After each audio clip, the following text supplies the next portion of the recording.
Welcome to my YouTube channel. आज मैं आपको क्लास 9, 10th, 11th, 12th के लिए एग्ज़ाम के अकॉर्डिंग निबंध लिखने का तरीका सिखाऊंगी कि एग्ज़ाम में हिंदी निबंध को किस तरह से लिखा जाता है। चैनल की प्लेलिस्ट में आपको सभी तरह के औपचारिक, अनौपचारिक पत्र और सभी तरह के निबंध मिल जाएंगे। आप इनको निबंध की तरह से भी लिख सकते हो और अपनी असाइनमेंट और प्रोजेक्ट फाइल में भी लिख सकते हो। तो सभी बच्चे वीडियो को स्किप नहीं करेंगे, पूरी ही वीडियो को ध्यान से सुनेंगे। क्यों सुनेंगे? क्योंकि एग्ज़ाम में किसी भी टॉपिक पर आपसे निबंध लिखने के लिए पूछा जा सकता है, पर हर टॉपिक से रिलेटेड आपकी जानकारी पक्की होनी ज़रूरी है। तो यहाँ पर मैं आपको ये पूरा ही ऐसे पढ़कर बताऊंगी। इससे आपकी जनरल नॉलेज भी बढ़ेगी, हिंदी की वर्ड पावर भी बढ़ेगी और एग्ज़ाम की भी पूरी तैयारी हो जाएगी। तो सभी बच्चे वीडियो को स्किप नहीं करेंगे, पूरी ही वीडियो को ध्यान से सुन लेंगे ताकि एग्ज़ाम की तैयारी अच्छी सी हो सके। तो बच्चों, जैसा कि आप जानते हैं कि एग्ज़ाम में जब कोई निबंध लिखने के लिए आता है तो साइड में कुछ इस तरह से पॉइंट्स दिए जाते हैं और इन्हीं पॉइंट्स के अकॉर्डिंग आपको निबंध लिखना होता है। तो सेम इसी तरह से यहाँ पर पॉइंट दिए गए हैं, इन्हीं पॉइंट्स के अकॉर्डिंग आपको इस टॉपिक को कवर करते हुए निबंध को लिखना है। तो पहले पॉइंट में आपको बताना है विज्ञान शब्द का अर्थ और इसका स्वरूप। सेकंड पॉइंट में बताओगे विज्ञान द्वारा मानव जीवन में लाई गई क्रांति, यानी कि विज्ञान के ज़रिए मानव जीवन में क्या चेंजिंग आई है, किस तरह से आई है। फिर विभिन्न क्षेत्रों में विज्ञान की क्या अहमियत है, जैसे कि चिकित्सा, यातायात, कंप्यूटर, मनोरंजन, संचार क्षेत्र और विद्युत। लास्ट पॉइंट के अंदर इससे होने वाले नुकसानात के बारे में और इसके बचाव के बारे में लिखोगे। तो अब मैं इस पूरे ही निबंध को पढ़कर बताती हूँ। सभी बच्चे इस तरफ ध्यान देंगे, ध्यान से सुनेंगे।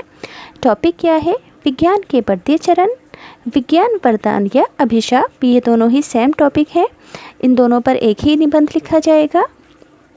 तो विज्ञान शब्द का अर्थ है विशेष ज्ञान। विज्ञान शब्द का क्या अर्थ है, मेरे साथ पढ़ेंगे। विशेष ज्ञान मानव आदिकाल से ही नए नए आविष्कार अर्थ करता आया है। आज हम जिस युग में रह रहे हैं वह विज्ञान का युग है।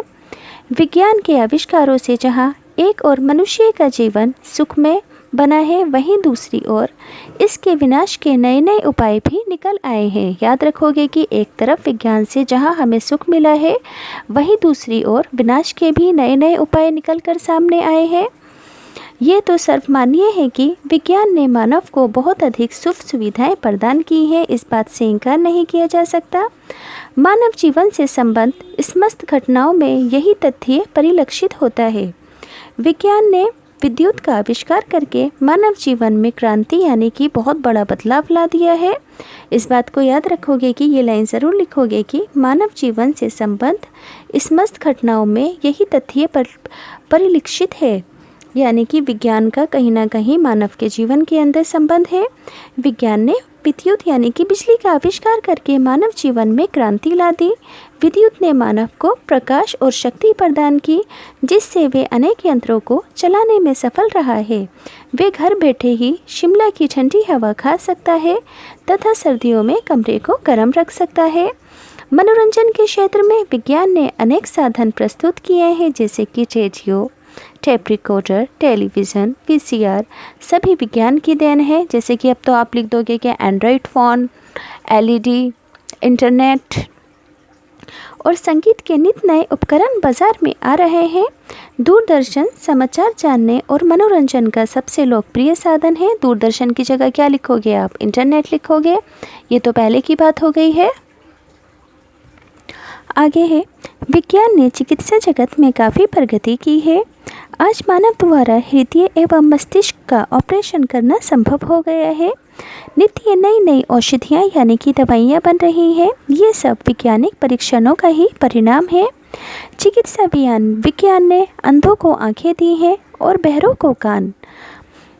उसने जीवन को सुंदर और दीर्घ बना दिया है, यानी कि लंबा बना दिया है विज्ञान ने।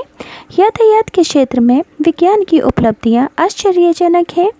पहिए के आविष्कार ने आज उन्नति यानी कि तरक्की की बहुत ऊंची मंजिल तय कर ली है। अब तो हम जेट युग में जी रहे हैं। ध्वनि से भी तीव्र गति से चलने वाले वायुयान मानव के पास उपलब्ध हैं, यानी कि आवाज़ से भी ज़्यादा तेज़ स्पीड से चलने वाले हेलीकॉप्टर वायुयान है। विज्ञान ने सूचना प्रौद्योगिकी के क्षेत्र में तो कमाल ही कर दिया है। कंप्यूटर को इंटरनेट से जोड़कर हमारे जीवन को बहुत सुविधाजनक बना दिया है।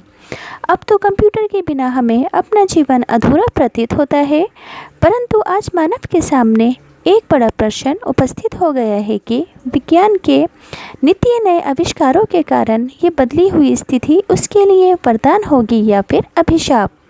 ये प्रश्न इसलिए खड़ा हुआ क्योंकि एक ओर जहां मानव विज्ञान का उपयोग अपने हित में कर रहा है, वहीं दूसरी ओर भयंकर अस्त्र शस्त्रों के भंवर जाल में फंसता चला जा रहा है। आज एक देश दूसरे देश को वैज्ञानिक शक्ति के आधार पर दबा रहा है। आज जिस देश के पास जितनी अधिक वैज्ञानिक शक्ति है, वही देश अपने आप को गौरवान्वित मान रहा है। कुछ लोग विज्ञान को इसलिए अभिशाप मानते हैं क्योंकि इसने बड़े बड़े संहारक अस्त्रों को जन्म दिया है, इस प्रकार के घातक हथियारों का निर्माण किया है कि सारे संसार को कुछ ही मिनटों में नष्ट किया जा सकता है। आज विश्व में परमाणु अस्त्रों की होड़ बढ़ रही है। हमें विज्ञान को अभिशाप से बचाना होगा। इसकी शक्ति को जन कल्याण के कार्यों में लगाना होगा। हमें हथियारों की अंधी दौड़ को समाप्त करना होगा ताकि मानव जीवन सुरक्षित रह सके और विज्ञान सिर्फ वरदान बनकर रहे, ना कि अभिशाप बनकर भयंकर रूप में लोगों के सामने आए।